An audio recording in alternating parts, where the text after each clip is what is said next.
काव्यप्रेमी शिक्षक मंच महाराष्ट्र राज्य व सुरवरम प्रताप रेड्डी तेलुगू विश्वविद्यालय मंडली व्यंकट कृष्णाराव हैदराबाद 2025 पुरस्कृत उत्कृष्ट ग्रंथालय पुरस्कार प्राप्त तेलुगू भाषा अभिवृत्ती सार्वजनिक ग्रंथालय सोलापूर यांच्या संयुक्त विद्यमाने आयोजित भारतरत्न माजी राष्ट्रपती डॉ. सर्वपल्ली राधाकृष्णन जयंती म्हणजे शिक्षक दिनानिमित्त अशोक चौक सोलापूर येथील तेलुगू भाषा अभिवृत्ती ग्रंथालयाच्या सभागृहात सायंकाळी 6 वाजता भव्य कवी संमेलनाचे आयोजन करण्यात आले होते।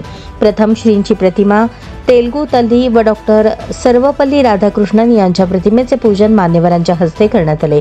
यावेळी काव्यपीठावर कार्यक्रमाचे प्रमुख पाहुणे पद्माकर कुलकर्णी, अध्यक्ष माधव पवार, ग्रंथालयाचे अध्यक्ष मल्लिकार्जुन कमटम, उपाध्यक्ष बालराज बोल्ली, सचिव तिप्पण्णा गणेरी, काव्यप्रेमीचे राज्याध्यक्ष आनंद घोडके, राज्य सचिव कालिदास चवडेकर, राज्य कोषाध्यक्ष कृष्णा शिंदे यांची उपस्थिती होती।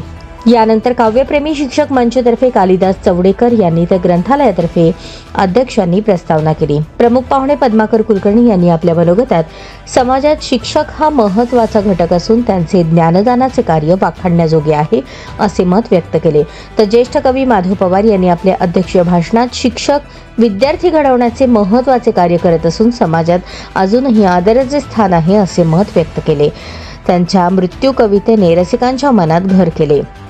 यानंतर तेलुगू कवी ओगन्ना देवनपल्ली, डॉ. प्रियांका महिंद्रकर यांनी तेलुगू कविता सादर केल्या।